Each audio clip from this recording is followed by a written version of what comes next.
Assalamualaikum warahmatullahi wabarakatuh. Alhamdulillah, selalu kita memuji Tuhan kita Allah sebagaimana layaknya dipuji sebagai pencipta, dan juga kita panjatkan salawat dan taslim kepada Nabi besar Muhammad sallallahu alaihi wasallam sebagaimana Allah telah memerintahkannya untuk kita. Baiklah, kita akan bahas tentang dimulai Ramadan ini dengan motivasi. Setiap tiba Ramadan, saudaraku seiman, Rasulullah sallallahu alaihi wasallam selalu bersabda, dan setiap momen sebelum Ramadan selalu hadis yang serupa. Beliau mengatakan, hai manusia, telah sampai kepada kalian bulan Ramadan di depan mata sekarang. Seperti kita ini tinggal tunggu hari, insyaallah. Bulan yang penuh dengan berkah dan rahmah. Yang dimaksud dengan penuh dengan berkah adalah segala sesuatunya akan cukup, bahkan melebihi kebutuhan. Seperti kasus misalnya makanan dan minuman. Di bulan Ramadan itu kita tahu walaupun kita sahurnya sedikit, mungkin buka puasanya sedikit, cukup-cukup saja. Bahkan kadang-kadang subhanallah kita sudah makan beberapa butir atau beberapa kue kecil saja, itu sudah terasa kenyang. Begitu pula dengan minuman, kita cukup dengan minum 2-3 gelas sudah terasa dahaga kita yang 8 jam hilang semuanya. Waktu juga sangat panjang kita merasakan. Dari pagi rasanya lama sampai menjelang buka puasa. Tentu bukan untuk berlihai-lihai, tapi itu adalah karunia dan berkah dari Allah agar kita betul-betul memaksimalkan waktu. Karena agama Islam adalah agama motorik dan bukan agama vakum. Agama yang tidak mengenal kata-kata kalah, tidak mengenal kata-kata putus asa, tidak mengenal kata-kata tidak bisa, tidak mengenal kata-kata terlambat. Semua dalam kamus itu bagi seorang muslim tidak ada lagi di kamus benaknya atau di otaknya. Karena kita tahu dalam peperangan jihad misalnya, kita tidak pernah mengenal kata-kata kalah. Kalau kita semua terbunuh berarti kita menang mati syahid, walaupun musuh menganggap dirinya menang. Atau kita menang melawan mereka. Islam menyuruh kita kalau di tangan kita ada bibit dan besok kiamat disuruh tancapin. Walaupun besok kiamat, tidak ada kata putus asa. Seseorang pernah diceritakan Nabi SAW membunuh 99 jiwa, lalu dia datang kepada seorang abid dan dia mengatakan, bisa nggak saya tobat orang abid ini? Abid ini artinya orang yang suka ibadah tapi nggak punya ilmu. Lalu dia bilang, nggak mungkin kau diterima tobatmu, sudah bunuh 99 jiwa. Lalu dibunuhlah orang ini sehingga genap 100. Lalu kemudian datang orang yang dia datangi seorang yang alim lalu bertanya, apakah saya masih bisa diampuni dosa saya sementara saya sudah bunuh 100 orang? Kata dia, rahmatnya Allah luas. Maka dia pun bertobat dan masuk ke dalam surga. Agama Islam agama yang mulia. Kita berbuat dosa sekian puluh tahun pun selama kita masih hidup masih bisa dimaafkan oleh Sang Pencipta Allah. Agama yang tidak pernah mengenal putus asa. Semuanya kebaikan-kebaikan. Semua yang diperintahkan baik semuanya. Disuruh berbakti sama orang tua, jujur, amanah, tanggung jawab, dermawan, ramah, santun, segala macam. Dan dilarang semua yang buruk-buruk, kasar, mencuri, mengambil haknya orang lain, apalah segala macam dilarang. Maka kita tahu agama yang sangat luar biasa, dan Allah subhanahu wa ta'ala dengan kemahamurahannya memang memilih beberapa tempat yang dimuliakan dari tempat yang lain. Iya, seperti kasus Mekah dan Madinah dipilih dari tempat yang lain misalnya. Allah juga memilih dari karangan malaikat ada Jibril, Mikail, Israfil sebagai pemimpin dibandingkan malaikat yang lainnya, walaupun semuanya mulia. Dipilih juga dari para nabi-nabi, dari para manusia dan nabi-nabi dan rasul. Begitu pula dipilih dari waktu, ada bulan Ramadan dibandingkan bulan-bulan yang lain. Makanya Nabi SAW menggembirakan para sahabat mengatakan, akan datang atau telah datang kepada kalian bulan yang penuh dengan berkah plus rahmah. Rahmah adalah kasih sayang dari Allah, karunia Allah akan berikan kita memenuhi segala kebutuhan. Bahkan jarang sekali, mungkin tidak ada kita dengar di bulan Ramadan ada orang kelaparan atau ada orang kehausan. Karena memang banyak orang yang berbagi, orang yang bersedekah gitu kan. Dan rahmatnya Allah yang sangat luas, di bulan Ramadan kita di training secara massal untuk menjadi orang baik. Bulan Ramadan mayoritas muslimin puasa di siang hari, malam harinya mereka tarawih. Mereka masuk masjid berlomba-lomba baca Quran. Orang semua sedang berbuat baik. Kalau bulan Ramadan tidak bisa mengubah dengan rahmatnya Allah kita menjadi baik, kira-kira kapan kita akan menjadi baik? Lalu kata Nabi SAW, pada bulan itu Allah melihat persaingan kalian. Tunjukkanlah yang terbaik dari kalian. Bulan itu Allah tutup semua pintu neraka, Allah buka semua pintu surga, Allah ikat semua setan-setan yang jahat. Apa yang dimaksud dengan dibuka pintu surga dan ditutup pintu neraka? Sementara kita, kalaupun dibuka sekarang pintu surga, kita nggak bisa masuk ke dalamnya, belum meninggal. Itu pun nanti harus melalui proses akhirat baru masuk ke sana. Begitu dengan Ditutupnya neraka atau dibukanya sekarang, kita tidak tahu akan apa fungsi. Hadis mengatakan yang dimaksud pendaftaran, dibuka pendaftaran untuk masuk ke dalam surga. Iklan resmi dari Sang Pencipta Allah, wahai muslimin, tanggal 1 Ramadan sampai 30 Ramadan dibuka bagi yang mau mendaftar masuk ke surga.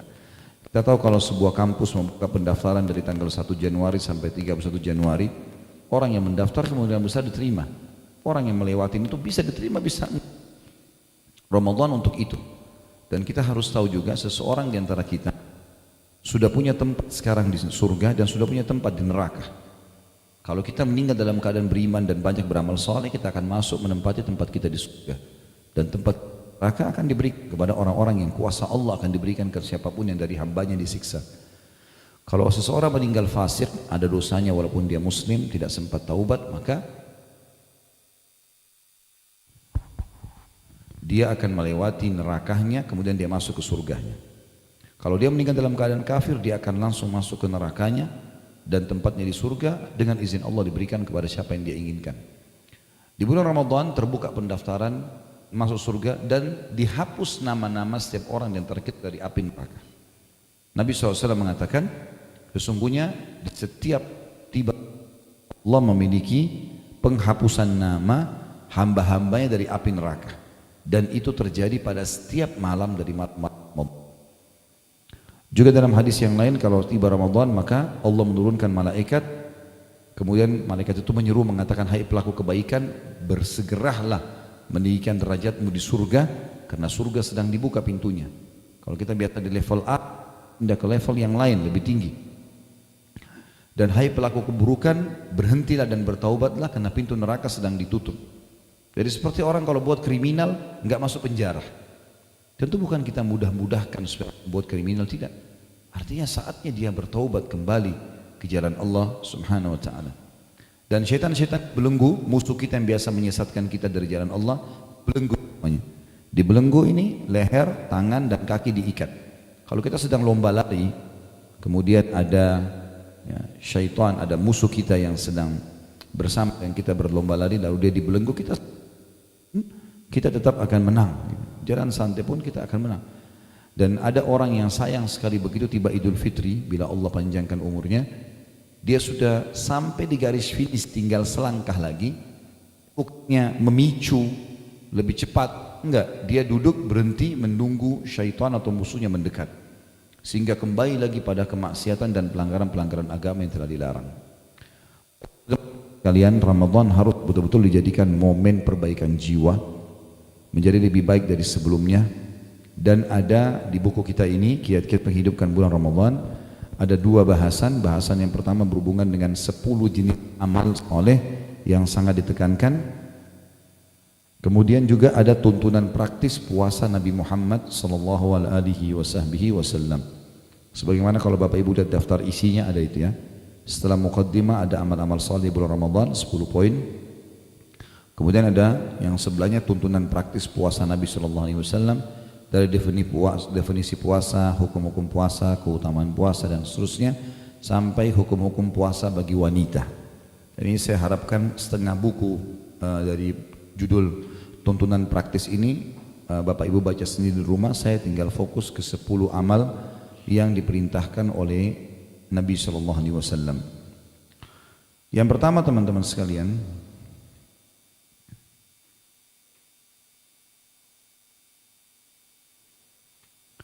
kita akan lihat dulu dari halaman 2 ya. Bagaimana menyambut kedatangan bulan Ramadan. Allah SWT berfirman dalam surah Al-Baqarah ayat 185. A'udzu billahi minasyaitonir rajim. Syahrul Ramadan alladzi unzila fihi al-Qur'anu hudan lin-nasi wa bayyinatin minal huda wal furqan. Al-ayah. Beberapa hari yang ditentukan itu ialah bulan Ramadan, bulan di dalamnya diturunkan permulaan pertama sekali turun Al-Quran sebagai petunjuk bagi manusia dan penjelasan-penjelasan mengenai petunjuk itu serta pembeda antara hak yang batil dan yang batil. Saudaraku yang mulia, kata penulis, Allah Ta'ala mengistimewakan bulan Ramadan dari bulan-bulan lainnya dengan berbagai keistimewaan dan keutamaan. Di antaranya bau mulut orang yang berpuasa lebih harum di sisi Allah daripada aroma kasturi. Nanti kita baca hadis ini ya. Para malaikat memohonkan ampunan bagi orang-orang yang puasa hingga berbuka puasa.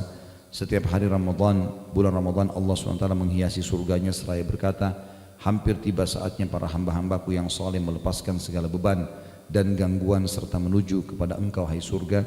Para syaitan dibelenggu, pintu-pintu surga dibuka dan pintu neraka ditutup. Di dalamnya terdapat malam Lailatul Qadar, malam lebih baik daripada 1000 bulan. Akan diberi pengampunan bagi orang yang berpuasa pada malam terakhir bulan-bulan Ramadan. Kemudian Allah SWT membebaskan hamba-hamba yang dari neraka pada setiap malam dari bulan Ramadan.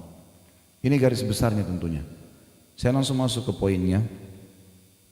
Kita masuk ke halaman 5, amal-amal saleh di bulan Ramadan. Yang pertama, bulan Ramadan dikenal juga dengan bulan puasa, ibadah puasa. Ibadah puasa saudara seiman adalah ibadah yang paling besar pahalanya dan tidak ada yang bisa menyainginya. Ibadah apapun selain daripada puasa. Sesuai dengan hadis Rasulullah SAW dalam hadis yang sahih diriwayatkan oleh Imam Bukhari Muslim, kullu amal ibn Adam lahu al-hasanatu bi asyri amthaliha ila 700 di'fin. Yaqulullahu azza wa jal illa as-siyama fa innahu li wa ana ajzi bih. Taraka syahwatahu wa ta'amahu wa syarabahu min ajli lis-saimi farhatan, farhatun 'inda fitrih wa farhatun 'inda liqa'i rabbih. Wa la khalufu famis saimi atyabu indallahi min rihil misk. Seluruh amal ibadah Bani Adam adalah miliknya dan setiap kebaikan akan dibalas 10 kali lipat hingga 700 kali lipat. Artinya sholat, zakat, haji, bakti sama orang tua, itu kadar pahalanya bisa 10 sampai 700 kali lipat tergantung kadar keikhlasan seseorang. Kecuali kata Allah SWT, kecuali ibadah puasa, sesungguhnya ia adalah milikku dan aku akan langsung membalasnya. Sebabnya pahala lebih besar puasa lebih besar pahalanya karena seseorang yang berpuasa telah menahan diri dari syahwat makanan dan minuman karena aku, kata Allah, karena aku semata. Ada 2 kegembiraan bagi orang yang sedang berpuasa. Kegembiraan saat ia berbuka. Kata ulama hadis ada 3 maknanya ini.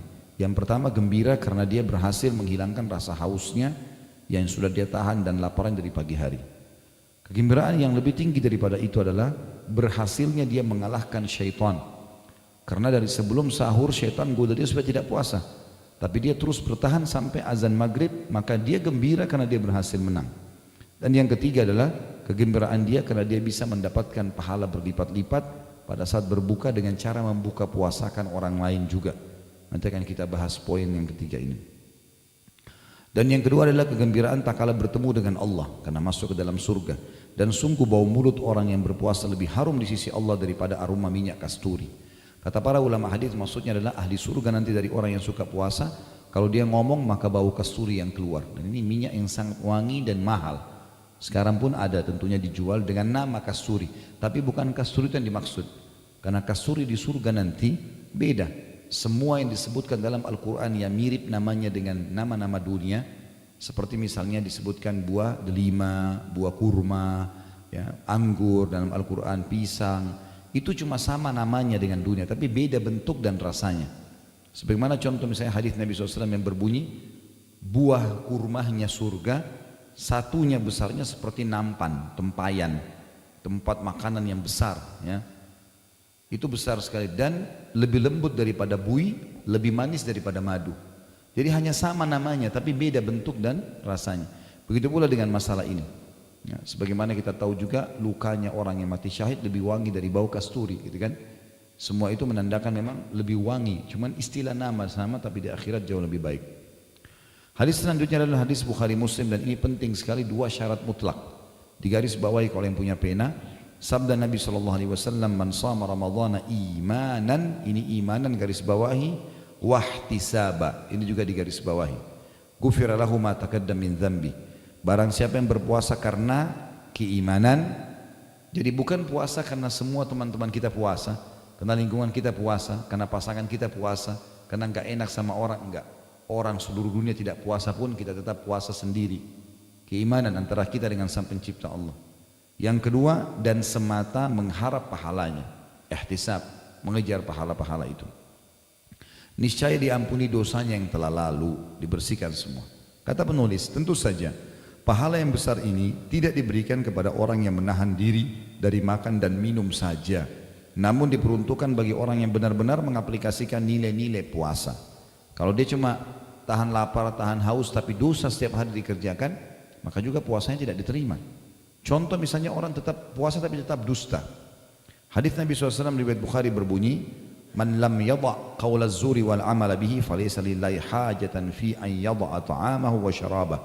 Barang siapa yang tidak menahan diri dari ucapan dusta dan perbuatan dusta, maka sedikit pun Allah tidak sudi menerima puasanya meskipun ia menahan diri dari makan dan minum. Juga dalam riwayat Rasulullah SAW bersabda, riwayat yang lain, hadis riwayat Imam Bukhari Muslim, as-sawmu junnah, fa idza kana yawma sawmi ahadikum fala yarfuth wala yafsuq wala yajhal. Tolong 3 kalimat ini digarisbawahi ya. Fala yarfuth, kata-kata yarfuth, wala yafsuq, ini juga digarisbawahi, wala yajhal. 3 ini nanti saya terjemahkan. Fa in sabahu ahadun falyakul inni imru'un sha'im. Ibadah puasa laksana perisai. Di dalam riwayat yang dikatakan seperti perisai seseorang di antara kalian menangkis serangan musuh. Maksudnya perisai dari api neraka. Kalau ada orang yang mau jadikan puasanya sebagai perisai dari api neraka, dia enggak masuk neraka karena puasa, maka jika dia puasa, janganlah dia berbuat yang senonoh, yang tidak senonoh. Ya. Sini terjemahnya masih global kalau tidak senonoh, tapi makna rafath ya, adalah mengucapkan kalimat syahwat kepada selain pasangan halal. Sayang, cinta, rindu, apalah kekasih, ini semua hanya boleh pada istri atau suami. Suami istri pun boleh mengucapkan, tapi hubungan biologisnya nggak boleh. Tapi ini kalau umum nggak boleh. Siapa yang mau selamat dari api neraka dengan puasanya, jangan rafath, jangan fusuk. Di sini diterjemahkan berbuat jahat, tapi sebenarnya terjemahannya bukan berbuat jahat. Fusuk itu adalah menyentuh secara fisik, kayak pegang, cium, peluk, ya, yang bukan dengan pasangan halal. Kemudian yajhal, di sini ditulis berbuat jahil, sebenarnya maknanya adalah buat sia-sia. Ya, seperti banyak orang yang saya pernah kasih contoh, Ramadan habis waktunya semua di mall. Mall baru buka jam 10 pagi dia nomor 1 antri. Ya. Kemudian muter-muter sampai buka puasa. Ya. Enggak juga belanja, enggak juga buat apa-apa. Kenapa? Tunggu buka puasa. Kenapa ini sia-sia? Ya. Ada orang yang puasanya diisi hanya dengan tidur. Puasa cuma 1 jam. Dari pagi sampai menjelang jam 5 sore baru bangun. Baru mandi siap buka puasa. Ya. Ada orang juga yang habisin waktu main gaple, buang waktu, omong kosong, semua tidak ada manfaatnya buat dia. Kenapa enggak majelis ilmu? Kenapa enggak apalah baca Quran? Atau mungkin kembangkan usaha, sesuatu mencari nafkah yang halal, boleh, yang baik-baik semuanya. Lalu kata Nabi SAW, jika ada yang memaki dirinya, ya, atau misalnya mengajaknya bertengkar, maka dia harus berkata, saya sedang berpuasa. Apa maknanya? Tentu teman-teman sekalian, dalam Islam termasuk kehormatan diri kita, kita enggak berkelahi sama orang. Jadi kalau mau tunjukkan kekuatan nanti di kancah peperangan, jihad ada. Tapi sama istri, sama suami, sama anak, sama teman, bukan tempatnya berkelahi ini. Gitu. Kalau ada orang yang ajak bertengkar, maka tinggalkan saja, biarin dia bertengkar sama tembok. Ya. Enggak perlu kita layani. Udah enggak pernah ada gunanya. Gitu. Buang-buang energi untuk apa gitu. Dan Ramadan bulan pelatihan untuk itu. Membiasakan diri untuk tidak bertengkar. Makanya kata Nabi SAW, kalau dia dicaci, dia bertengkar, maaf, saya lagi ikuti program puasa. Nggak boleh, puasa melarang saya untuk itu. Dilatih sebulan agar terbiasa mengontrol emosi setelah Ramadan. Karena penyebab penyakit keras, ini penyakit yang masalah stroke, darah tinggi segala macam karena emosional. Ya. Maka dikontrol dengan puasa Ramadan. Ya. Itu maksudnya di sini. Kata beliau, penulis, wahai hamba Allah, jika anda telah berpuasa, maka puasakanlah juga pendengaran, penglihatan, lisan, dan seluruh anggota badan anda. Jangan samakan antara hari berpuasa anda dengan hari-hari lainnya. Ada juga orang dari pagi sampai malam nonton terus film. Gonta-ganti dari film ini ke film itu. Kenapa ini? Gitu. Dari dosa ke dosa. Kan sia-sia. Melihat auratnya orang, mendengarkan cerita bohong, dengerin musik, apalah segala macam. Jadi dosa lagi. Pelatihan Ramadan untuk memperbaiki kita lebih dekat kepada Sang Pencipta Allah. Gitu kan? Berada di zona yang aman dari semua pintu yang syaitan bisa masuk, karena syaitan lagi dibelenggu. Yang kedua, sholat tarawih. Tarawih adalah santai artinya. Sebenarnya tarawih, qiyamul lail, qiyamul Ramadan, ya, tahajud sama saja, cuma beda-beda nama.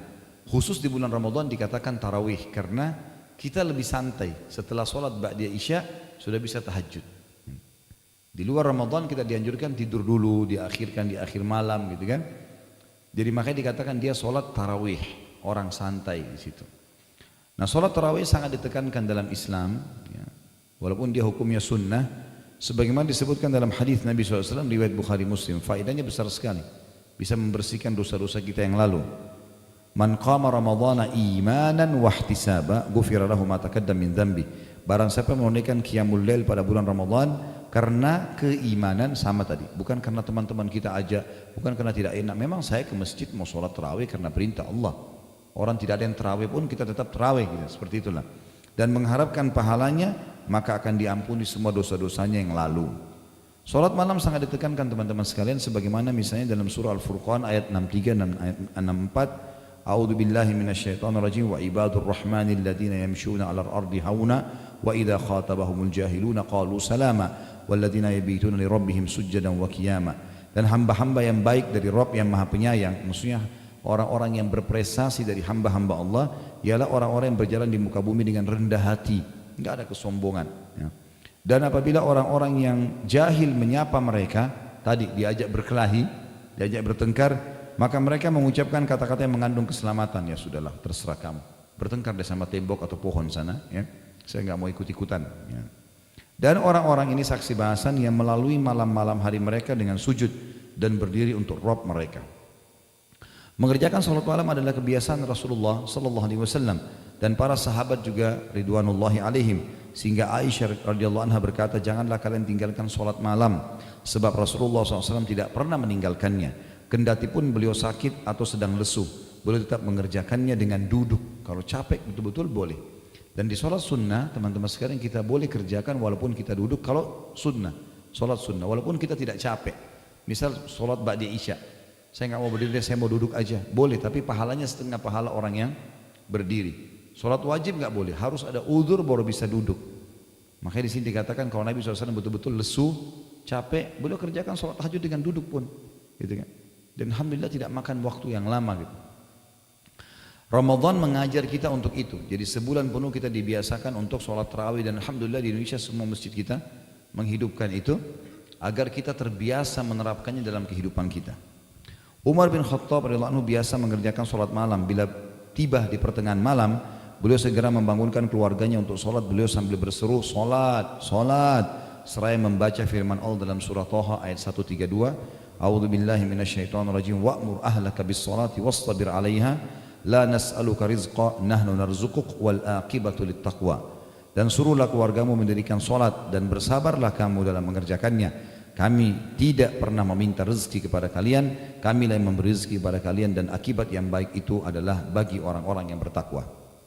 Ibnu Umar radhiyallahu anhu pernah membaca firman Allah dalam surah Az-Zumar ayat 9, A'udzu billahi minasyaitonir rajim, amman huwa qanitun ana al-laili sajidan wa qa'iman yahdharul akhirata wa yarju rahmat rabbih.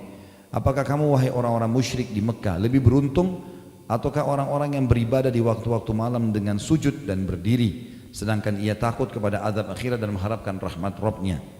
Ibnu Umar berkata, orang yang dimaksud dalam ayat ini adalah Utsman bin Affan radhiyallahu anhu. Ibnu Abi Hatim berkata, Ibnu Umar radhiyallahu anhu mengatakan hal itu karena banyaknya solat malam dan tilawah yang dilakukan oleh Amir Mu'minin Utsman bin Affan hingga, perhatikan kalimat ini ya, terkadang beliau membaca seluruh Al-Quran dalam satu rakaat. Dalam riwayat lain dikatakan Utsman bin Affan baca 30 juz di rakaat terakhir witir, yang biasa Bapak Ibu baca Qul Huwallahu Ahad itu. Nah itu Utsman bin Affan baca 30 juz ya. Kita ada yang bilang bagaimana bisa ya, itu kuasa Allah, Allah berkahi. Yang penting kalau orang sudah rutin kerjakan, Allah akan berkahi waktunya. Alqamah bin Qais menceritakan, pada suatu ketika aku bermalam bersama Abdullah bin Mas'ud radhiyallahu anhu, ia bangun untuk sholat pada awal malam. Beliau membaca surah seperti bacaan imam di masjid, maksudnya dengan mengeraskan suara. Beliau baca dengan tartil, tartil artinya tanpa terburu-buru, hingga dapat didengar oleh orang yang berada di dekatnya. Beliau terus salat hingga menjelang terbit fajar. Antara selesai salat malam dengan terbit fajar, jaraknya kira-kira antara azan maghrib hingga selesai salat maghrib. Setelah itu beliau mengerjakan salat witir. Artinya orang ini Alqamah menceritakan tentang salat malamnya sahabat Nabi yang bernama Abdullah bin Mas'ud radhiyallahu anhum. Di dalam riwayat lain, As-Sa'ib bin Zaid disebutkan bahwa ia berkata, pada saat itu imam membaca beratus-ratus ayat di salat malam, dia ikut berjamaah, sehingga kami bersandar dengan tongkat karena lamanya berdiri. Lalu ia berkata, kami baru selesai saat menjelang fajar datang. Catatannya di sini, wahai saudaraku kata beliau, sebaiknya pada saat engkau sholat tarawih, engkau menyempurnakan sholat tarawih bersama imam, agar engkau termasuk orang-orang yang menghidupkan Ramadan dengan semalam suntuk sholat malam. Sebagaimana sabda Nabi SAW riwayat Abu Dawud, Tirmidzi, Nasai dan Ibnu Majah, man qama ma'imamihi hatta yansarifa kutiba lahu qiyamul lailah. Barang siapa yang sholat tarawih bersama imam hingga selesai, maka akan dituliskan baginya pahala sholat semalam suntuk. Dibayangkan kalau kita habis sholat isya, kita sholat 2 rakaat nih, qiyamul lail, salam, sholat lagi, salam, sampai subuh. Itu berat sekali. Tapi bisa kita dapatkan dengan cara sholat berjamaah tarawih bersama imam di masjid, laki-laki atau perempuan, gitu kan? Sama saja perintahnya. Kemudian imamnya bubar, sampai bubar, maksudnya sampai selesai sholat witirnya, maka dicatat bagi kita semalam suntuk sholat. Makanya saya sarankan teman-teman sekalian kalau mau sholat 8 rakaat atau 11 rakaat, sholat di masjid yang 11 rakaat supaya kita bubar bersama imam, gitu kan? Kalau imamnya selesai salam sudah bubar namanya sholat witir. Kalau imamnya masih ngobrol nggak ada masalah. Yang penting sudah selesai bubar sholatnya. Kalau kita mau sholat 23 cari masjid yang 23, gitu kan? Supaya lebih tepat mendapatkan pahala ini. Yang ketiga, sedekah. Disebutkan Rasulullah SAW adalah orang yang sangat dermawan dan kedermawan beliau semakin bertambah di bulan Ramadan. Kebaikan-kebaikan yang beliau lakukan di bulan Ramadan melebihi angin yang terhembus. Maksudnya saking semangatnya Nabi SAW lakukan. Dalam sebuah hadis beliau SAW bersabda dalam hadis riwayat Tirmidzi dari Anas radhiyallahu anhu, afdalus sadaqati sadaqatun fi Ramadan. Sedekah yang paling utama adalah pada bulan Ramadan. Zaid bin Salim meriwayatkan dari ayahandanya bahwasanya dia berkata, saya mendengar Umar bin Khattab radhiyallahu anhu berkata, Rasulullah SAW memerintahkan kami agar bersedekah, dan kebetulan aku sedang memiliki harta. Jadi Umar bercerita di sini. Maka aku berkata pada hari ini aku akan melebihi Abu Bakar, karena selama ini Umar selalu menganggap mau bersaing dengan Abu Bakar dalam hal-hal ibadah, karena Abu Bakar sangat luar biasa dalam mengerjakan. Satu waktu Rasulullah SAW bilang, ayo sedekah. Umar bilang, hari ini aku akan mengalahkan Abu Bakar. Umar berkata, lalu aku pun membawa setengah hartaku. Lalu Rasulullah SAW bersabda kepadaku, apa yang kamu tinggalkan untuk keluargamu? Maka Umar berkata, sebanyak ini juga, setengah harta lagi. Jawabku, lalu datanglah Abu Bakar radhiyallahu anhu dengan membawa seluruh hartanya. Lalu Rasulullah SAW bertanya, apa yang kau sisakan untuk keluargamu? Maka ia menjawab, aku sisakan bagi mereka Allah dan Rasulnya. Maka aku berkata, Umar berkata, aku tidak akan mampu melebihimu wahai Abu Bakar selamanya. Ini persaingan positif di antara sahabat. Tentu dimaksud sini adalah sedekahnya Abu Bakar seluruh harta adalah yang dia miliki pada hari itu ya. Bukan berarti kita harus jual semua aset kita, rumah, mobil, segala macam kita sedekahin, tidak. Tapi Abu Bakar misalnya kalau kita rasionalkan, kalau sekarang kita lagi jalan ada di kantong kita 1 juta rupiah, ada orang miskin lewat, maka dikasih semua 1 juta itu. Abu Bakar begitu cara sedekahnya. Ada orang minta dia nggak setengah-setengah, apa yang dia pegang dikasih semuanya. Seperti itulah. Itu yang dimaksud dengan perilaku di sini. Jadi bukan menghabiskan seluruh hartanya, tapi apa yang sedang dia pegang pada saat itu. Diriwayatkan juga dari Talha bin Yahya bin Talha bahwa ia berkata, nenekku, jadi ini cucu menceritakan tentang neneknya. Neneknya bernama Su'dah binti Auf al-Murriyah, dan ini adalah istri Talha bin Ubaidillah. Perlu Bapak Ibu tahu, Talha bin Ubaidillah adalah salah satu dari 10 sahabat yang dijamin masuk surga. Ini Su'dah istrinya, istri bercerita tentang suaminya. Dia berkata, pada suatu hari Talha datang menemuiku dengan wajah yang kusut. Aku bertanya kepadanya, mengapa wajahmu kusut seperti itu? Apa yang terjadi di atas dirimu? Ada sesuatu yang dapat aku bantu? Istri bertanya, si Su'dah bertanya pada suaminya Talha. Lalu Talha menjawab, terima kasih, kau adalah sebaik-baik istri seorang muslim. Dan ini pujian yang santun dari seorang suami kepada istrinya. Artinya kau sangat luar biasa selama menjadi istri, pantas menjadi istri seorang muslim karena patuh dan baik. Lalu kata istrinya, jika demikian apa yang terjadi atas dirimu? Apa yang saya bisa bantu? Lalu ia akhirnya berkata, harta yang kumiliki sudah terlalu banyak dan hal itu sangat menyusahkan diriku. Maka istrinya berkata, aku berkata padanya, jangan terlalu menyusahkan dirimu, bagikan saja harta itu. Saya mau tanya ibu-ibu di belakang, begini enggak sama suaminya? Kalau dia bilang saya ada keuntungan sekian, saya mau sedekahin, tunggu dulu, buat saya dulu, beli emas, beli ini, beli segala macam. Ini enggak, silakan sedekahin, habisin, jangan jadi beban, berikan orang miskin. Maka dia pun membagi-bagi harta itu hingga tidak tersisa sedirham pun. Talha bin Yahya, si cucu yang mendapat cerita dari neneknya ini, berkata, aku tanyakan kepada penjaga gudangnya Talha, berapa harta Talha pada saat itu? Maka dia katakan 400.000 dirham. Nah, ini ratusan juta rupiah. Gitu kan. Kata beliau, wahai saudaraku, banyak sekali keistimewaan dan kekhususan bersedekah pada bulan Ramadan. Maka hendaknya engkau bersegera mengerjakannya. Keluarkanlah dengan segera sedekahmu sesuai dengan keluasan rezeki yang ada padamu. Ada beberapa bentuk sedekah di bulan Ramadan yang bisa dilakukan. Yang pertama, memberi makan orang. Jadi seperti contoh saya kasih contoh saya. Misalnya ada keluarga miskin di dekat rumah kita tahu dia misalnya ada 5 keluarga, 10 keluarga. Maka kita siapin sebelum Ramadan kebutuhan dia sebulan. Misal berasnya, gulanya, tehnya, jadi dia pakai sahur, dia pakai buka puasa segala macam. Itu yang dimaksud di sini, memberi makan. Ya. Sesuai dengan firman Allah Subhanahu Wa Taala yang berbunyi dalam surah Al-Insan ayat 8 sampai ayat 12. وَيُطْعِمُونَ الطَّعَامَ عَلَى حُبِّهِ مِسْكِينًا وَيَتِيمًا وَأَسِيرًا إِنَّمَا نُطْعِمُكُمْ لِوَجْهِ اللَّهِ لَا نُرِيدُ مِنكُمْ جَزَاءً وَلَا شُكُورًا إِنَّا نَخَافُ مِنْ رَبِّنَا يَوْمًا عَبُوسًا قَمْطَرِيرًا وَوَقَاهُمُ اللَّهُ شَرَّ ذَلِكَ الْيَوْمِ وَلَقَّاهُمْ نَضْرَةً وَسُرُورًا وَجَزَاهُمْ بِمَا صَبَرُوا جَنَّةً وَحَرِيرًا. Dan mereka memberikan makanan yang disukainya kepada orang miskin, anak-anak yatim dan orang-orang yang ditawan. Tawanan perang juga disuruh kasih makan. Sesungguhnya kami memberi makan kepada kalian hanyalah untuk mengharapkan keridhaan Allah. Kami tidak menghendaki balasan dari kalian. Ini sifat sedekah yang diterima sama Allah, tidak berharap balasan yang setimpal dari orang itu. Dan juga kami tidak pernah, tidak pula berharap ucapan terima kasih. Tak usah, kalau dia tidak mau terima kasih urusan dia. Gak perlu kita bilang, masa sudah saya kasih gak terima kasih? Gak ada urusan antara kita sama Allah. Dia menerima harta itu tapi kita mendapatkan ridhonya Allah. Sesungguhnya kami takut akan azab Rabb kami. Kami sedekah gara-gara kami takut disiksa sama Allah pada suatu hari yang di hari itu orang-orang bermuka masam penuh kesulitan. Maka Rabb mereka memelihara mereka dari kesusahan hari itu karena sedekahnya maksudnya, dan memberikan kepada mereka kejernihan wajah dan kegembiraan hati, dan dia memberi balasan kepada mereka karena kesabaran mereka dengan surga dan pakaian sutra. Para salafus soleh senantiasa berlomba-lomba dalam memberi makan dan mereka lebih mengutamakannya dari ibadah-ibadah lainnya, baik dengan memberi makan yang yang lapar ataupun memberi makan seorang saudara yang saleh. Tidak disyaratkan yang diberi makan harus seorang yang fakir. Orang kaya juga boleh. Kita buka puasakan kerabat kita, kita berikan kepada orang tua kita yang kaya, nggak ada urusannya sama sekali. Intinya kita memberi makan orang. Dalam sebuah hadis Rasulullah SAW bersabda dalam hadis riwayat Tirmidzi dengan sanad hasan. Ayyuma mu'minin at'ama mu'minan ala ju'in at'amahu Allah min thimaril jannah wa man saqa mu'minan ala dhama'in saqahu Allah minar rahiqil makhtum. Siapa saja di antara orang mukmin yang memberi makan saudaranya sesama mukmin yang lapar, niscaya Allah akan memberinya buah-buahan surga. Siapa saja di antara orang mukmin yang memberi minum saudaranya sesama mukmin yang dahaga, niscaya Allah akan memberinya minuman rahiqil makhtum. Ini adalah minuman di surga.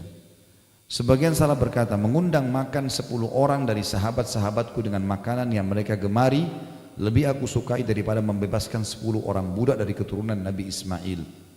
Sebagian besar kaum salaf mengutamakan menyediakan buka bagi orang yang berpuasa padahal mereka sendiri juga sedang berpuasa. Di antaranya adalah Abdullah bin Umar radhiyallahu anhu, Daud At-Tai, Malik bin Dinar, Ahmad bin Hanbal dan lainnya. Bahkan Abdullah bin Umar selalu membuka atau berbuka bersama anak-anak yatim dan fakir miskin. Kadang-kala beliau tidak berbuka karena mengetahui keluarganya menolak kedatangan mereka. Nah, artinya kadang-kadang ada Ibnu Umar datang ke rumah mereka, tapi mereka karena miskin mereka tidak ingin Ibnu Umar masuk, maka Ibnu Umar terlambat buka puasa gara-gara itu, saking inginnya berbuka puasa atau memberikan buka puasa kepada orang-orang yang susah. Banyak di antara kaum salaf yang menyediakan makanan bagi teman-temannya padahal ia telah tengah berpuasa. Bahkan ia melayani teman-temannya dengan baik. Di antaranya adalah Hasan Basri dan Ibnu Mubarak rahimahumullah. Abdullah bin Mubarak ini pernah di hari Senin dia lagi puasa, rupanya ada teman-temannya pada datang gitu kan. Dia tahu dia puasa, lalu dia suruh istrinya siapin makan. Terus sudah siap makan, tamu nggak ada yang mau mulai makan.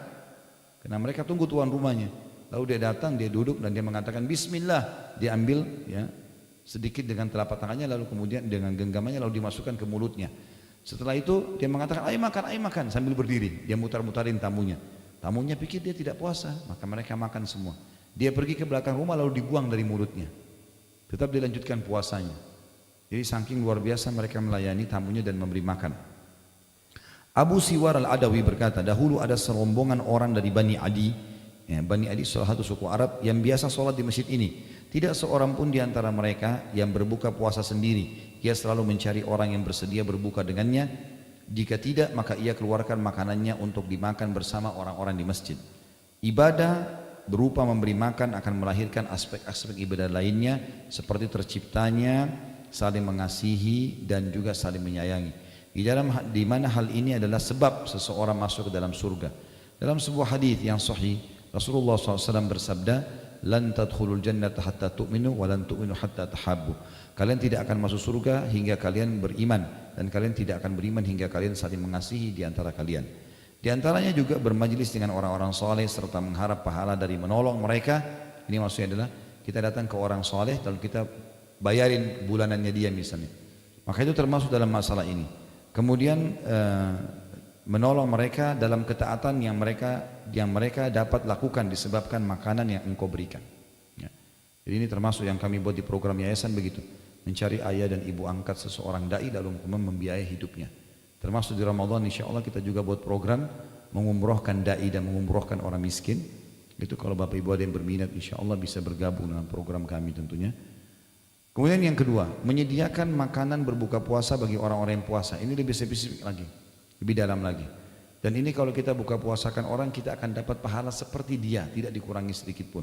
Walaupun hanya seteguk air, walaupun hanya sebutir kurma. Sabda Rasulullah SAW dalam hal ini berhubungan dengan masalah membuka puasakan orang. Hadis riwayat Ahmad dan Nasai serta dinyatakan sahih oleh Syekh Albani. Kata Rasulullah SAW, "Man fattara sa'iman kana lahu mithla ajrihi ghaira annahu la yunqasu min ajri as-sa'imi syai'." Barang siapa yang menyediakan makanan berbuka puasa bagi orang yang berpuasa, niscaya ia mendapatkan pahala seperti orang yang berpuasa tanpa mengurangi pahala orang yang berpuasa itu sedikit pun. Salman Al-Farisi radhiyallahu anhu menuturkan berkata, "Wa man fattara fihi sha'iman kana maghfiratan lidunubihi wa idkha raqabatihi minan nar kana lahu mithla ajrihi ghaira annahu la yunqasu min ajri as-sha'imi syai'."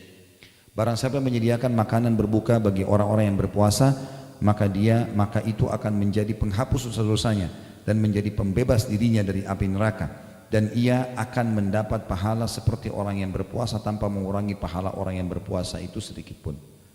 Saya punya pengalaman di Madinah waktu pertama saya datang di sana. Mungkin teman-teman yang sudah dengar ini alhamdulillah, kalau yang belum maka bisa dijadikan sebagai pelajaran. Saya kaget waktu itu awal Ramadan tahun 1990 di Madinah. Saya sama teman-teman orang Indonesia mahasiswa semuanya rame-rame pergi ke Masjid Nabawi. Turun dari bus, pas melihat Masjid Nabawi ada banyak orang membelakangi masjid, menghadap ke arah kami. Tapi unik karena mereka sangat berdekatan, rapat sekali. Maka pada saat saya mendekat dengan masjid, saya bertanya-tanya, ini orang-orang siapa ini? Kenapa? Kemudian pada saat sudah dekat saya kaget. Memang kita nggak dikasih celah untuk jalan gitu. Tiba-tiba saya dipegang, dipeluk, teman-teman Indonesia juga ini dipeluk sama yang lainnya. Saya tidak kenal, saya tidak tahu lihat wajahnya, saya nggak kenal orang ini. Saya tahu jawabannya waktu dia bisikin kuping saya. Dia bilang, "Akhi, saudaraku, tolong buka puasa di tempat saya ya." Jadi dia mau dapat pahala membuka puasakan orang walaupun tidak dikenal. Jadi ternyata di dalam Masjid Nabawi itu, teman-teman umroh Ramadan, fenomena ini cuma bisa dilihat di Masjid Nabawi ya. Di Masjid Haram Mekah ada juga tapi tidak banyak. Orang-orang tidak terlalu semangat seperti di Madinah. Kalau Madinah betul-betul kita diperebutkan. Maka di dalam masjid itu ada sufro plastik ditaruh di kiri kanannya jek zam-zam, terus kurma ditaburin di situ. Ada kurma, ada pisang, ada yogurt, ada roti segala macam. Di dalam si ayah atau si kakak menyiapkan buka puasa, si anak atau si adik di luar cari mangsa ini. Nah, kalau kita bilang iya, tangan kita dipegang dibawa ke tempatnya dia. Dan yang kadang-kadang uniknya dia bilang, "Jangan pindah ke situ ya." Kan di depan ada saingannya kan? Kalau di depan biasa juga orang bersaing untuk cari orang buka puasa, di sufrahnya dia taruh lebih banyak, ada kasih apel, ada kasih macam-macam. Lebih enak orang pindah kadang-kadang ke sebelah. Dan dia bilang, "Besok sudah tahu tempat saya buka puasa ya, besok buka puasa sini lagi." Dan kita di luar, dia tidak akan lepas kita kecuali dia sudah punya mangsa lain. Itu luar biasa gitu. Coba bandingkan dengan kita di Indonesia. Sudah dapat giliran dari RT, ya, masih bertanya udah tiba gilirannya, sudah tiba giliran saya. Sebulan sekali kadang-kadang gitu kan. Mestinya semua masjid dekat rumah diblok itu. Ya. Buka puasain, misal contoh, air mineral ya, ini mungkin agak besar, ada yang gelas kan, 30.000 isinya 48 gelas, 30.000. Kalau dekat musola atau masjid dekat rumah kita, anggaplah ada 50 orang yang buka puasa. Kita butuh satu dus 48 misalnya, maka kita genapin 50 gelas misalnya, 30-35 ribu. Saya yakin tidak akan lebih dari 40 ribu lah gitu kan. Itu kita kasih beli 30 dus. 30 ribu kali 30 dus. Kita sudah dapat pahala buka puasa diri kita sendiri hari itu, plus 50 orang lain. Berarti 51 pahala buka puasa kali 1 bulan. Berapa banyak pahalanya? Gitu kan? Begitu pula kalau kita pegang masjid yang sampai ribuan orang buka puasa. Tergantung mau pahala berapa banyak silahkan. Ya, tinggal beli saja selesai. Apalagi sedekah diganti oleh Allah kembali. Kalau mau lebih besar pahalanya kurma. Nah memang kurma yang sunnah gitu kan. Air juga putih termasuk itu. Kami di yayasan buatin program 1 dus kurma isi 10 kilo. Kita buatin program sebar 1000 dus kurma di 1000 masjid misalnya. Nama istilah saja begitu, tapi kami sebarin. Itu kita buatin program. Bapak Ibu bisa ambil idenya, bisa dikembangin. Mau ikut sama kami juga bisa. Ini kami bagiin. Pengalaman selama ini 1 dus kurma yang isi 10 kilo yang curahan, itu lebih tepat kalau dibagikan ke masjid. Kalau kita ambil 3 butir per hari, di masjid yang 50 orang, berarti 1 dus ini bisa dipakai untuk 1 minggu. Jadi untuk 50 orang per hari, kalau kita mendapat puasa mereka, kita cuma butuh 4 dus kurma yang kotaknya isi 10 kilo itu. Dan seterusnya lah. Banyak sekali tempat-tempat kantong-kantong untuk membuka puasakan orang. Kalau di Jakarta ini sudah luar biasa lah pokoknya. Ya. Orang-orang banyak pulang kantor, kadang-kadang di pinggir jalan itu buka puasa. Kita bisa bagiin air, bagiin rumah, bagiin apa saja. Bisa saja ya. Dan itu semua adalah ajang-ajang pahala. Kemudian dalam para sahabat Nabi SAW berkata, wahai Rasulullah, tidak semua orang mampu menyediakan buka puasa orang yang berpuasa. Maka Rasulullah SAW bersabda di dalam hadis ya, yang diriwayatkan dalam hadis yang sahih ini ya. Di sini tidak disebutkan perawinya ya. Tetapi yang saya tahu hadis ini hadis sahih, kata Nabi SAW, yu'tillahu hadats thawab liman fattara sha'iman ala midhkati labanin aw tamratin aw syurbati ma'in wa man saqa sha'iman saqahu Allah min haudi syurbatan la yadma'u ba'daha hatta yadkhulal jannah. Pahala buka puasa itu Allah akan berikan bagi siapa saja yang menyediakan makanan bagi orang yang berbuka puasa, meskipun hanya berupa susu tapi bercampur air, karena tidak adanya susunya maka dicampur air, atau sebutir kurma atau seteguk air. Barang siapa yang memberi seteguk air bagi orang yang berbuka, maka Allah akan memberinya minum seteguk air dari telagaku. Dia tidak akan dahaga selamanya hingga dia masuk ke dalam surga. Jadi ini kesempatan luar biasa. Ya, saya dulu waktu masih mahasiswa, kadang-kadang beasiswanya kita terima di akhir bulan. Tapi Ramadan, dari awal Ramadan sudah mulai ada buka puasa. Kalau lagi tidak ada duit untuk bawa buka puasa, maka saya bawa ke masjid, saya masuk ke masjid, duduk di tempat cek zam-zam itu saja. Jadi setiap kali dia mau taruh air untuk buka puasa, orang saya yang tuangin airnya. Bisa kita dapat pahala dengan itu.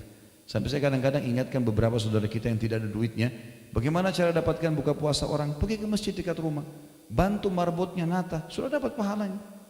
Kalau ada orang betul-betul malas, nggak mau, sudah tidak ada duitnya, tidak mau buka puasain orang, kemudian maunya dilayani, baiklah dia duduk di masjid, masih bisa dapat pahala kalau mau. Gampang, ambil air kita, tukar sama teman di sebelah. Ini buat kamu ya, ambil pahala saya, ambil air dia, saya dapat pahala kamu. Kan gampang. Ya? Dia dapat pahala kita, kita dapat pahala dia. Tidak ada modalnya nih. Kalau ini juga tidak mau, luar biasa. Tinggal butuh dicambuk saja. Ya. Karena pahalanya besar sekali. Membuka puasakan orang, mestinya ya. Seperti itulah. Yang keempat, membaca Al-Quran dengan penuh kesungguhan. Ya. Ini tentunya teman-teman sekalian, saya akan pilih poin-poin pentingnya karena menjelang asar ya. Banyak membaca Al-Quran. Bulan Ramadan adalah bulan Al-Quran. Kita semua dianjurkan agar memperbanyak membaca Al-Quran pada bulan ini. Di antara keadaan salafus saleh adalah selalu menyibukkan diri dengan hal-hal yang berkaitan dengan Al-Quran. Mulai dari membaca, mempelajari dan mentadabburi. Tadabburi artinya mengetahui kandungan hukum-hukumnya. Malaikat Jibril alaihissalam memperdengarkan Al-Quran kepada Rasulullah SAW pada bulan Ramadan. Uthman bin Affan radhiyallahu anhu mengkhatam Al-Quran setiap hari pada bulan Ramadan.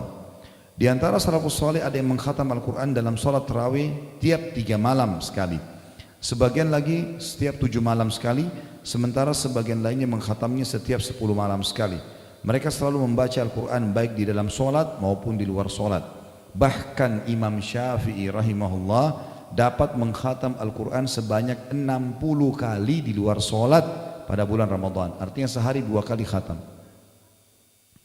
Sementara Al-Aswad mengkhatamnya setiap 2 hari sekali. Adapun Qatadah selalu mengkhatamnya setiap 7 hari sekali di luar Ramadan. Sedangkan di bulan Ramadan beliau mengkhatamnya setiap 3 hari sekali. Dan 10 hari terakhir Ramadan beliau mengkhatamnya setiap malam. Pada bulan Ramadan Imam Az-Zuhri menutup majelis-majelis hadis dan majelis-majelis ilmu yang biasa diisinya. Beliau mengkhususkan diri membaca Al-Quran dari mushaf. Demikian pula Imam Ats-Tsauri, beliau meninggalkan ibadah-ibadah lain dan mengkhususkan diri untuk membaca Al-Quran.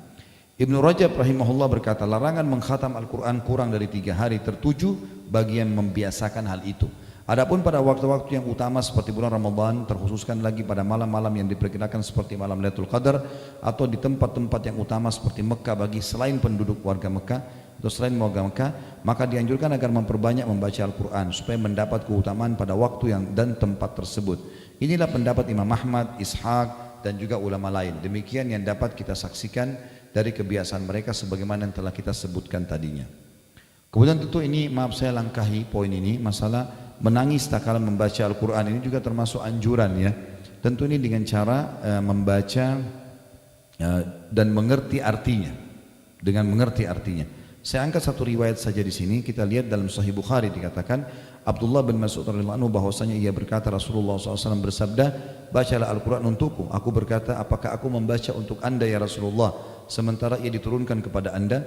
Rasulullah SAW bersabda, aku senang mendengarkan dari orang lain.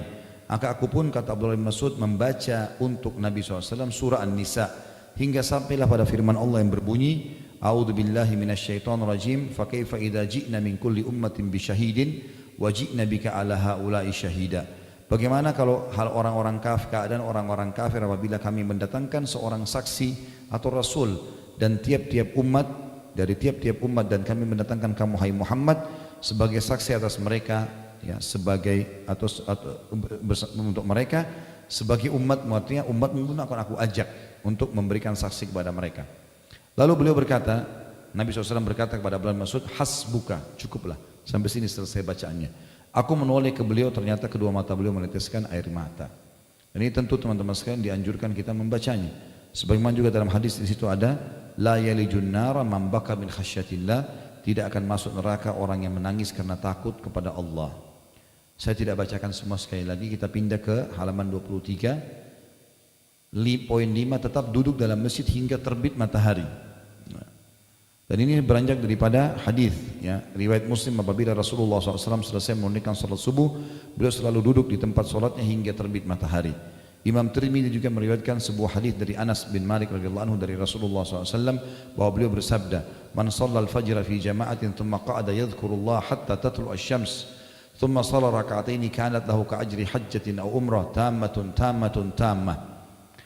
Barang siapa yang sholat fajar berjamaah di masjid kemudian dia tetap duduk berzikir mengingat Allah hingga terbit matahari lalu sholat 2 rakaat, ada pendapat ulama mengatakan sholat syuruk, ada yang mengatakan sholat duha, dua-duanya boleh, maka seakan-akan dia telah mendapatkan pahala haji dan umrah sempurna. Nah, ini kesempatan diperoleh di bulan Ramadan, ya, apalagi kalau teman-teman yang kerja di hari weekend bisa di Sabtu pagi, di Ahad pagi, ini juga boleh dilakukan. Yang keenam, ini poin ke-6 juga mungkin akan saya langkahi secara globalnya, ya, secara spesifiknya, tapi saya akan terangkan secara global. Iktikaf. Iktikaf artinya mengikat diri dalam masjid untuk ibadah kepada Allah dengan meninggalkan semua aktivitas dunia. Dan sebagian ulama mengatakan minimal iktikaf yang baik itu adalah antara sholat ke sholat, duhur ke asar, ya, maghrib ke isya, itu minimal. Kalau 10 akhir Ramadan dianjurkan minimal 1 malam. Minimal 1 malam. Kalau yang saya pernah lakukan, saya kadang-kadang di 10 terakhir Ramadan, terutama di malam ganjil, kalau lagi tidak keluar kota, lagi di Jakarta, saya sering membawa istri sama anak saya pergi ke Atin, waktu itu karena dekat dengan rumah kami.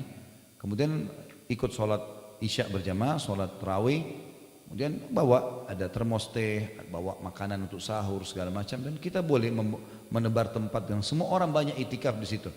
Duduk baca Quran, nasihatin, saling nasihatin gitu kan. Nanti jam 1 ada sholat qiyamul lail lagi sampai sekitar hampir jam 3 sahur, habis sholat subuh pulang ke rumah gitu kan. Terutama di malam-malam ganjil. Dan Rasulullah SAW bahkan dalam hadis Bukhari itikaf 10 malam semuanya. Tidak terkecuali, semuanya diikat dirinya di dalam masjid. Tentu di sini teman-teman sekalian cukup panjang bahasanya, beberapa lembar ada definisi itikaf, ada hikmah disyariatkannya, ya. Kemudian juga ada di sini hukum itikaf itu sendiri, ada amalan-amalan sunnah bagi orang itikaf, ada perkara-perkara yang dibolehkan bagi orang yang itikaf, ya. Kemudian juga ada perkara-perkara yang dimakruhkan bagi orang itikaf, ada perkara-perkara yang membatalkan itikaf, waktu memasuki tempat untuk itikaf, dan beberapa catatan-catatan penting yang ditulis di sini. Namun saya sekali lagi tidak membaca semua ini karena yang penting tadi globalnya sudah saya jelaskan, ya. Nah, waktu kita ya sudah menjelang azan asar. Yang ketujuh, umroh di bulan Ramadan, dan ini sangat ditekankan.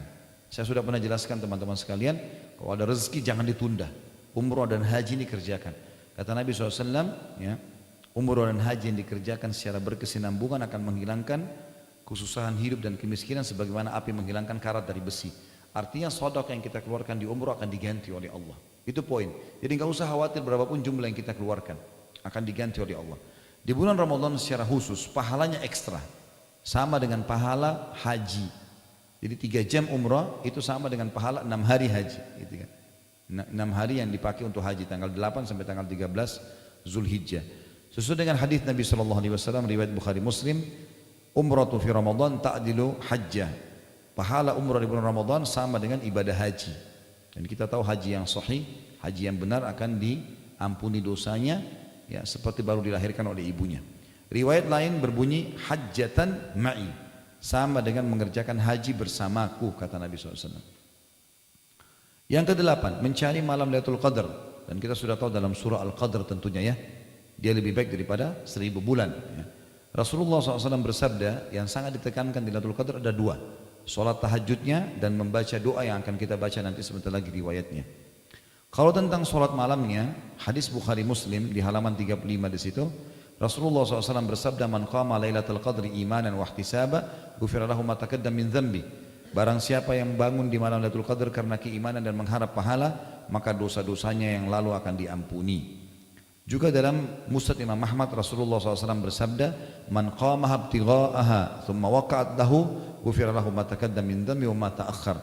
Siapa yang bangun untuk mengerjakan sholat malam karena betul-betul di Lailatul Qadar, ya, mencari pahalanya, maka akan diampuni dosa-dosanya yang telah lalu dan juga yang akan datang. Jadi ini intinya adalah amal yang pertama di Lailatul Qadar kita sholat malam.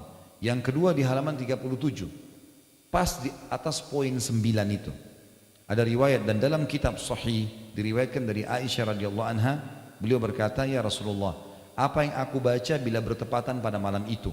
Maka Rasulullah SAW bersabda, bacalah, Allahumma innaka afuun tuhibbul afwa fa'fu anni. Ya Allah, sungguhnya engkau maha memberi ampunan dan menyukai orang-orang yang memohon ampun, maka ampunilah aku. Lailatul Qadar poinnya adalah lebih baik daripada 1000 bulan atau 83 tahun plus 4 bulan. Belum tentu umur kita sepanjang itu. Jadi intinya kalau kita semua pasti akan lalu Lailatul Qadar, pasti. Karena malam itu kita lalui selama kita hidup, kan. Tapi siapa yang dapat taufik dari Allah untuk mengerjakan, makanya kita harus niat minta kepada Allah agar diberikan. Kalau kita sempat ucapkan subhanallah 1 kali saja pas Lailatul Qadar, maka lebih baik daripada 1000 bulan. Artinya seperti kita ucapkan itu 1000 bulan atau 83 tahun plus 4 bulan. Sedekah 10.000 rupiah sama sedekah selama berulang-ulang 1000 bulan. Begitu pula dengan sholatnya, begitu pula dengan apa saja ibadah yang kita kerjakan, seperti itulah pahalanya. Jadi sangat besar, luar biasa gitu. Sangat luar biasa besarnya. Yang ke-9 teman-teman sekalian adalah memperbanyak zikir, doa dan istighfar. Dan ini sudah umum tentunya, ya. Artinya di bulan Ramadan kita maksimalkan ini, banyak istighfar, banyak berdoa kepada Allah SWT, ya. Banyak berzikir, zikir pagi sore yang maksudnya kita baca. Cuma yang saya ingin titik beratkan di sini bisa dilihat di halaman 38. Kata beliau di sini penulis, sebelum berpisah wahai saudaraku, setelah kita bertamasya di taman-taman surga di bawah naungan amal-amal soleh, ada sesuatu perkara penting yang ingin saya sampaikan. Tahukah kamu apa itu? Kata beliau, tepat sekali, yaitu ikhlas. Berapa banyak orang yang berpuasa kan tapi tidak mendapatkan apapun dari puasanya kecuali lapar dan dahaga. Berapa banyak orang yang mengerjakan sholat tarawih namun tidak mendapatkan apapun dari selain kantuk dan capek. Semoga Allah SWT menghindarkan kita semua dari situ. Makanya Nabi SAW mengatakan keimanan dan mengharapkan pahalanya. Keimanan dan mengharapkan pahalanya. Yang terakhir di halaman 40 di situ ada tidak berbuat hal yang sia-sia pada bulan Ramadan. Dan ini tentu sudah umum tadi ya. Jadi jangan buang-buang waktu yang tidak ada gunanya. Jangan cuma pakai tidur, jangan cuma pakai buang-buang waktu. Baca Al-Quran, dengarkan ceramah, kembangkan ide-ide yang baik, yang positif ya. Puasa Ramadan tidak harus membuat kita vakum. Jadi tidak ada kata-kata lemas, malas, putus asa, nggak ada lagi itu dalam Islam. Sebagaimana saya jelaskan tadi di pembukaan. Bulan Ramadan juga teman-teman sekalian bukan bulan balas dendam untuk makan. Ya, maksudnya begini, ada orang pada saat dia tidak sahur, begitu mau buka puasa, luar biasa makanan, yang merah, yang biru, yang kuning, yang hijau, tapi nggak dimakan juga, gitu kan? Jadi bukan untuk balas dendam. Seorang dokter Katolik dari Eropa masuk Islam gara-gara dia mengetahui kemanfaat orang puasa, maka dia mengatakan orang yang paling sehat adalah orang-orang Islam, karena mereka punya terapi puasa seminggu 2 kali, Senin dan Kamis. Mereka punya terapi puasa sebulan 3 hari, Ayyamul Bid. Mereka punya terapi setahun sekali dengan puasa Ramadan. Karena usus kita istirahat. Ini kalau badan kita mesin udah rusak nih. Masuk dingin, masuk panas, masuk pedas. Wah, luar biasa. Ya, Allah suruh istirahatin supaya bisa dipakai lagi. Dan usus kita kalau lagi tidak masuk makanan, maka dia akan mengelola sisa-sisa makanan yang melengket di dinding-dindingnya. Akhirnya jadi bersih usus itu. Kan gitu. Itu kebaikan. Apalagi kita tidak boleh makan dan minum hanya dari subuh sampai azan maghrib. Setelah itu makan habis maghrib sampai subuh, makan sampai capek, nggak apa-apa. Artinya boleh makan, tidak boleh juga berlebihan tentunya. Tapi maksudnya bukan berarti kita tidak boleh makan sama sekali. Kalau 24 jam mungkin wajar orang lemas. Tapi ini tidak sama sekali. Dan kuatkan niat kita, Allahu a'lam, agar kita bisa menjalankan puasa Ramadan dengan baik. Ingat, para sahabat, para tabi'in, mereka setelah Idul Fitri 6 bulan berturut-turut berdoa kepada Allah agar ibadah di Ramadan diterima sama Allah. 6 bulan yang tersisa berdoa agar semuanya bisa mendapatkan Ramadan yang akan datang, karena ingin mengejar pahala itu. Mungkin begitu saja tentunya Bapak Ibu sekalian. Semoga apa yang kita bahas hari ini bermanfaat buat kita insyaallah. Mungkin begitu saja. Subhanakallahumma bihamdika asyhadu an la ilaha illa anta astaghfiruka wa atubu ilaik. Wassalamualaikum warahmatullahi wabarakatuh.